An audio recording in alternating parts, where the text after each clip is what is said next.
법무부 차관님 네. 새로 그 발의된 그 22항이죠. 네네. 이른바 내란 특검법이라는 거 법안 보셨습니까? 아, 맞습니다. 어제도 본회의장에 어제는 아니군요. 내란죄 특검법 기존에 제2요구한 이유가 골자가 있을 텐데 간단히 뭐였죠? 그동안? 내란 특검법에서는 기존 가장 법안? 핵심적인 사항은 특검의 임명 방식이었습니다. 네. 예. 그거 말고 또 다른 문제가 있었던가요? 그 외에는 일반적으로 그 여사특검법의 경우에는 거기에 덧붙여서 특검의 보충성 예외성 원칙이 더욱더 문제가 되는 측면이 있었습니다. 그래서 그거를 강조한 부분이었고, 내란 특검법에서 가장 위헌성이 있다고 저희가 본 부분은 임명 방식이었습니다. 그럼 임명 방식이 해결되면 가장 기본적인 문제점은 해결이 되네요? 제가 봤을 때는 가장 기본적인 문제점은 해소되는 아까도 말씀하셨듯이 있습니다. 정치적 중립성, 그러니까 제3자 추천이면 그 문제는 해결된다고 보시는 네, 거죠? 네, 그렇습니다. 네. 그렇다면 그게 가장 중요한 문제였고, 네. 그게 해결된 법안이라면 당연히 정부에서는 제2요구를 할 명분은 없겠네요? 일단은 정치적 중립성 논란이 있는 특검을 임명함에 따른 문제는 해결됐다고 봅니다. 그건 해결되면 지금 차관께서 그렇게 말씀하시잖아요. 정책 중립성 문제 네네. 임명에 있어서. 그럼 그게 해결되면 당연히 제2요구를 할 명분 없는 것 아닙니까? 그 측면은 그렇습니다. 근데 그 다른 외에 측면은 뭐가 있죠? 아니 그 외의 부분들은 수사 범위나 이런 것도 한번 살펴볼 필요는 있는데 그건 부수적인 거죠. 상대적으로 부수적인 측면이 그러면 있습니다. 법무부 차관께서는 지금 이 이른바 내란죄 특검이 필요하고 해야 된다는 대전제는 동의하시는 거죠? 네, 기본적으로 제가 지난번에 제2요구 설명할 때도 기본적으로 제 정부가 특검 자체의 도입을 반대하는 건 아니라. 그럼 일단은 특검 자체에 대해서는 찬성하면 정책 중립성 문제가 해결되면 정부에서는 당연히 받아들이겠네요. 네, 저는 그렇게 이해가 되네요. 맞습니까? 네, 네, 큰 틀에서는 맞는.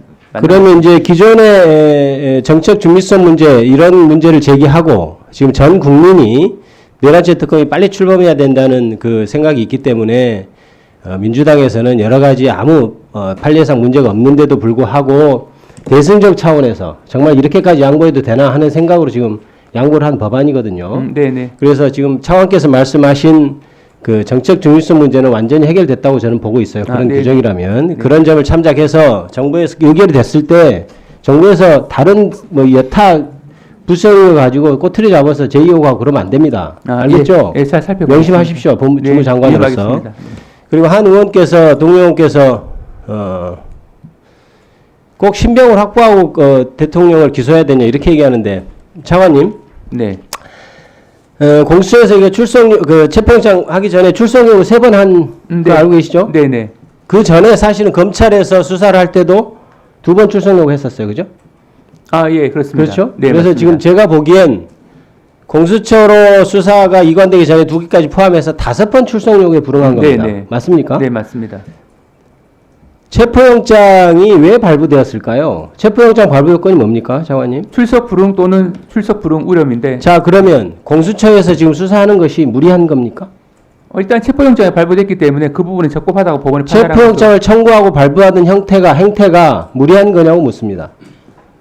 무리했다고 보일 수는 없습니다. 그렇죠? 그러니까 꼭 신병을 확보하고 기소해야 되는가 하는 질문은 대전제가 잘못된 겁니다. 자, 그러면 체포영장이 발부됐습니다.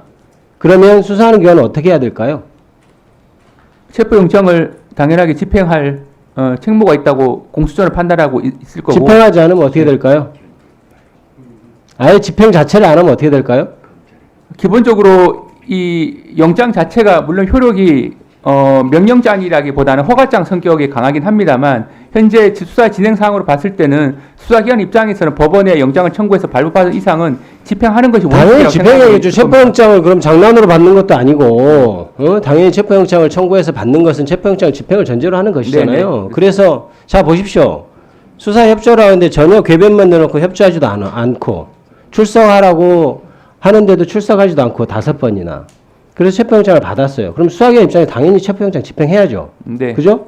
근데 체포영장을 집행하는 것을 두고 일부 의원께서 그게 다 반드시 신병을 확보해야 되느냐고 질문 제기하는 게 맞는 말이라고 생각하십니까?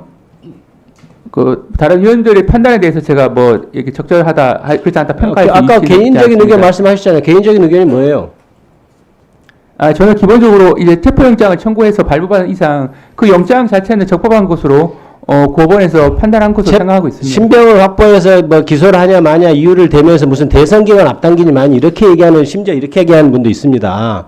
그분들은 이번에 비상계엄 상황에서 체포되고 타이로 묶여갈 대상이 아니어서 그렇게 얘기하는지 모르겠지만 그 체포되어 가고 어디 배에 실려가서 대해서 사망할 수 있다고 위협을 느끼는 여기 있는 대다수의 국회의원들, 그리고 5.18 때 그 전에 계엄에 대해서 트라우마를 갖고 있는 전체 국민들이 지금 빨리 저 사람이 체포돼서, 저 윤석열이 체포돼서 구속 대학은 내가 발 뻗고 자겠다 또 하는 정서적인 것까지 있는 겁니다.